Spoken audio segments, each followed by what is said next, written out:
ಮಹಾಭಾರತದಲ್ಲಿ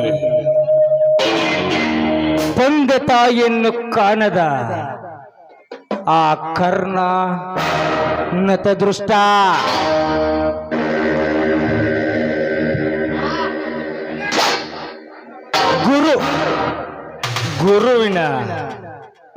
ಗುರುವಿನ ಹೆಬ್ಬಟ್ಟವನ್ನೇ ಕತ್ತರಿಸಿಕೊಟ್ಟ ಆ ಏಕಲವ್ಯನದ ದೃಷ್ಟ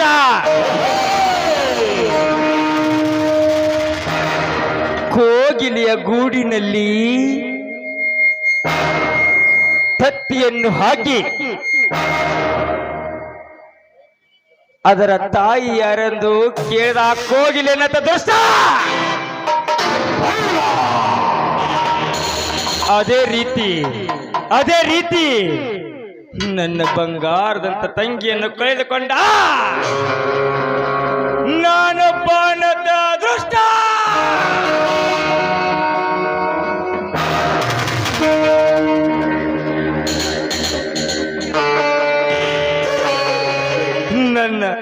ನನ್ನ ಅಂದವಾದ ಅರಮನೆಯಲ್ಲಿ ನನ್ನ ತಂಗಿಯ ಕಾಲಿಗೆ ಕಾಲ್ಗೆಜ್ಜೆಯನ್ನು ಹಾಕಿಕೊಂಡು ನಗು ನಗುತ್ತ ನಡೆದಾಡದ ನನ್ನ ಕಿವಿಗೆ ರಣರಣ ರಣರಣ ಅನಿಸ್ತಾ ಇದೆ. ಈ ನನ್ನ ಅರಮನೆ ನನ್ನ ತಂಗಿ ಇಲ್ಲದ ನನ್ನ ಜೀವನ ಇದ್ದರೆಷ್ಟು ಸತ್ತರೆಷ್ಟು. ನನ್ನ ತಂಗಿಯ ಬಟ್ಟೆಗೆ ಕೈ ಹಾಕಿದ ಕೈಯನ್ನು ಕತ್ತರಿಸಿ ಆ ಸೂಳೆ ಮಕ್ಕಳು ಎಲ್ಲೇ ಇದ್ದರು ಸರಿ,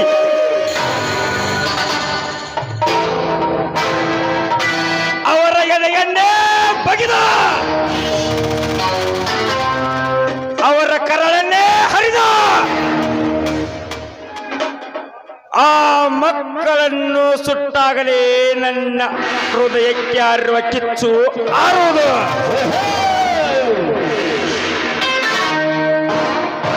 ಇನ್ನು ಮುಂದೆ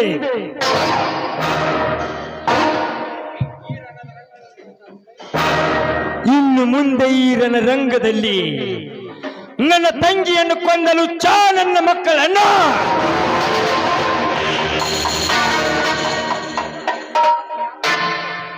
ಯಾವನಾದರೂ ಕಂಡು ಬಂದಿದ್ದ ನಿಜವಾದರೆ ಹರಿದು ತಿಂದು ಬಿಡುವೆ ಅವರ ಶರೀರವನ್ನು.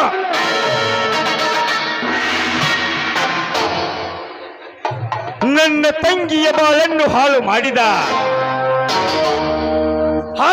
ಸೂಳೆ ಮಕ್ಕಳನ್ನು ಆದಷ್ಟು ಬೇಗ ಪತ್ತೆ ಹಚ್ಚಬೇಕು.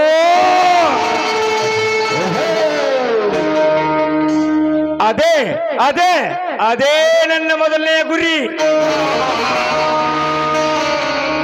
ಇಟ್ಟ ಗುರಿಯನ್ನು ಸಾಧಿಸುವ ತನಕ ನನಗಿಲ್ಲ ನೆಮ್ಮದಿ ಜೀವನ. ಅದಕ್ಕಾಗಿ ಕುಡಿಯುತ್ತಿದ್ದೆ, ಗೊತ್ತಾಯ್ತಾ?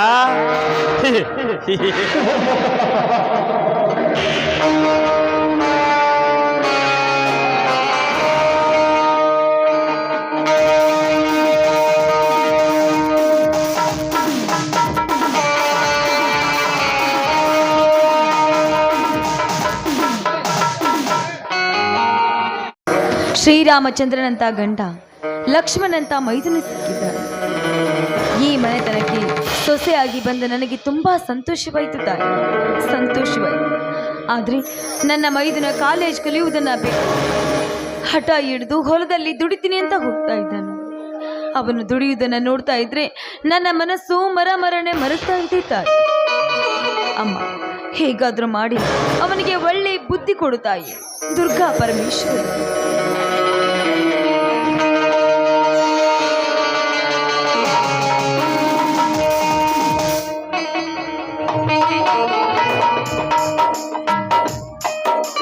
ಸುಮತಿ, ಬೆಳಿಗ್ಗೆ ಎದ್ದು ಭಕ್ತಿಯಿಂದ ಸಾಗರದಲ್ಲಿ ಕೈಯನ್ನು ಮುಳುಗಿ ನಿಂತಿರುವೆಲ್ಲ.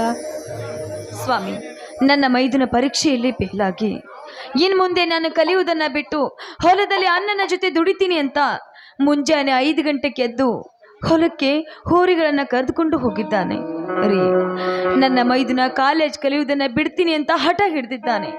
ಅವನಿಗೊಂದು ಒಳ್ಳೆ ಬುದ್ಧಿಯನ್ನು ಕೊಡು ಅಂತ ಆ ತಾಯಿ ದುರ್ಗಾ ಮಾತೆಯಲ್ಲಿ ಬೇಡ್ಕೊಳ್ತಾ ಇದ್ದೆ ಸ್ವಾಮಿ.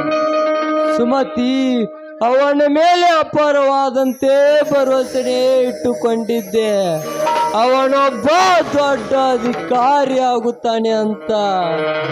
ಅವನ ಹಣೆ ಬರದಲ್ಲಿ ಹೀಗೆ ಬರೆದಿದೆ ಅಂತ ಯಾರು ತಾನೇ ಏನು ಮಾಡೋದು? ಪಾಲಿಗೆ ಬಂದಿದ್ದು ಪಂಚಾಮೃತ. ರೀ, ಹಾಗಂದ್ರೆ ಹೇಗ್ರಿ? ಅವನೀಗ ವಯಸ್ಸಿಗೆ ಬಂದಿದ್ದಾನೆ.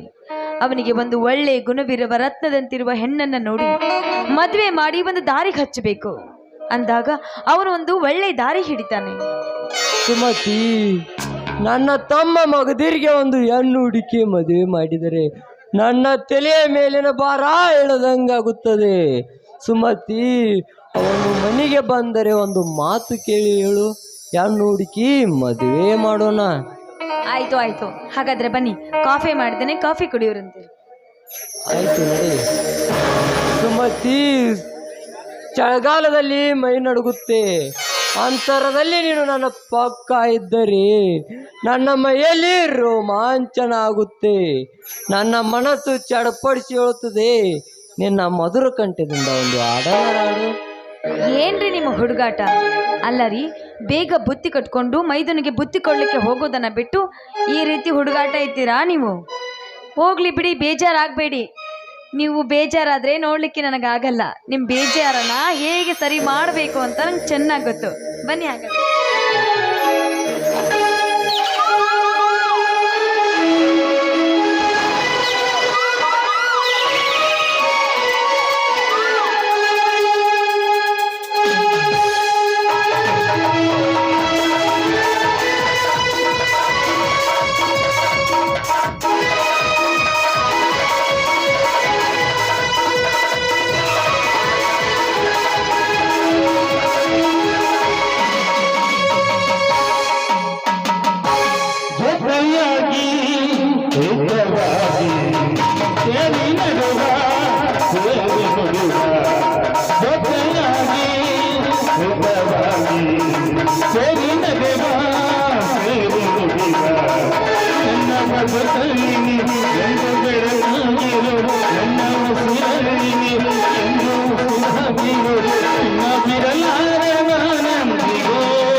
ನಿನ್ನ ಬಿಡಲಾರೆ ನಾನೆಂದಿಗೂ ಜೊತೆಯಾಗಿ ಇದರಾಗಿ ಸೇರಿ ನಡೆವ ಸೇರಿ ನುಡಿವ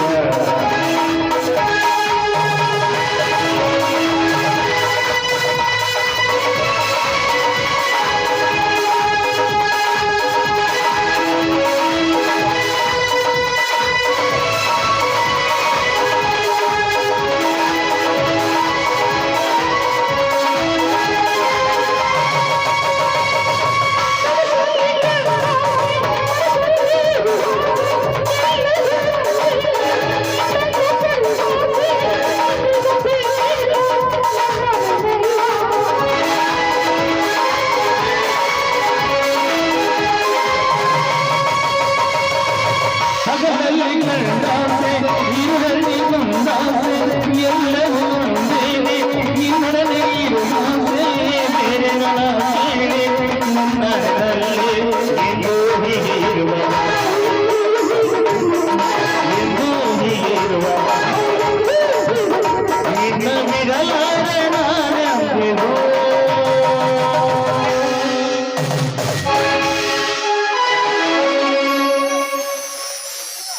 ರೀ ಬುತ್ತಿ ಕಟ್ಕೊಡ್ತೀನಿ, ಹೊಲಕ್ಕೆ ಹೋಗಿ ಮೈದನಿಗೆ ಬುತ್ತಿ ಕೊಟ್ಟು ಬರೀ ಅಂತ.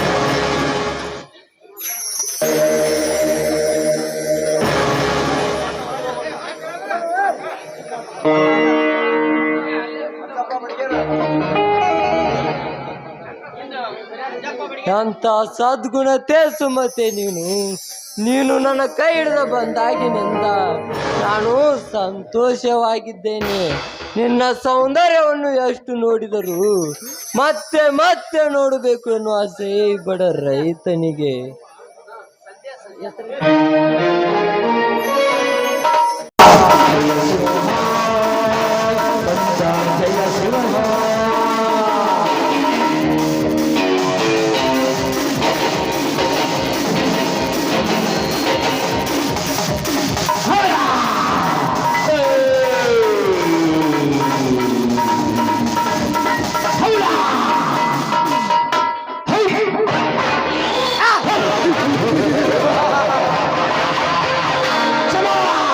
ಸುನಾಮಿ ಸುಂಟರ್ಗಾಳಿ ಬಿರುಗಾಳಿ ಬರೋದು ಯಾವಾಗಲೂ ಒಮ್ಮೆ ಅದು ಬರುತ್ತಾ ಅಂದ್ರೆ ಜನರಿಗೆ ಭಯ ಇರುತ್ತೆ. ಅದು ಬಂದ್ ಅಂದ್ಮೇಲೆ ಅದರ ಹವಾನೇ ಇರುತ್ತೆ.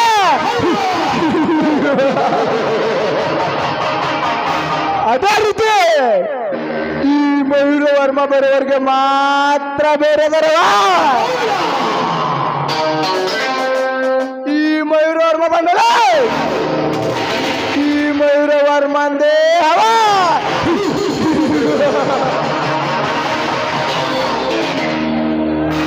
ಲೇ ಸತ್ಯವಂತ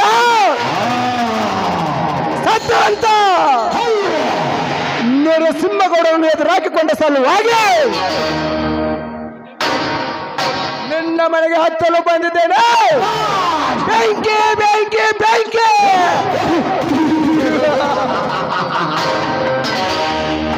ಬೆಂಕಿಯಲ್ಲಿ ಸುಟ್ಟು ಭಸ್ಮವಾಗಬೇಕು. ವರ್ಷಾನು ಗಂಟೆ ಬೆಳೆದ ಸಿರಿಧಾನ್ಯಗಳ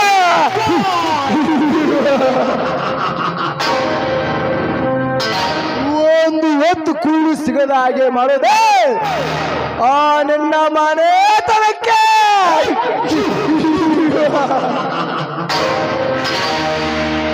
ನಿನ್ನ ಹೆಂಡತಿ ಸುಮತಿ ಮತ್ತು ನಿನ್ನ ಬಲಗೈ ಬಂಟ ನಿನ್ನ ತಮ್ಮ ಮತ್ತು ನೀನು ಭಿಕ್ಷೆ ಬೇಡಿ ಜೀವನ ಮಾಡಬೇಕು ಈ ಸಮಾಜದಲ್ಲಿ.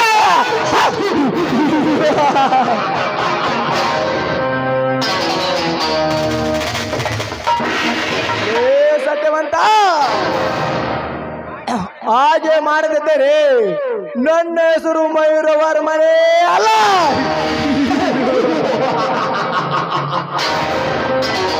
ಸುತ್ತುವತ್ತಾರು ಒಳ್ಳೆಯ ಜನರು ಕೈ ಮುಗಿದು ಮರ್ಯಾದೆ ಕೊಡುವ ಔದಾರ ಅಧಿಪತಿ ನರಸಿಂಹಗೌಡರನ್ನು ಎದುರಾಕಿಕೊಂಡಿಲ್ಲ.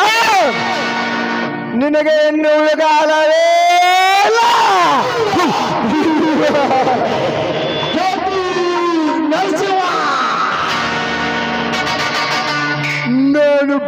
ಕೆಲಸ ಮುಕ್ತಾಯವಾಯ್ತು. ನಾನು ಹೋಗಿ ಬರುತ್ತೇನೆ. ಭಿಕ್ಷೆ ಬೇಡ ಜೀವನ ಮಾಡಲು ಸಾಧ್ಯವಂತ ಈ ನಾಟಕದಲ್ಲಿ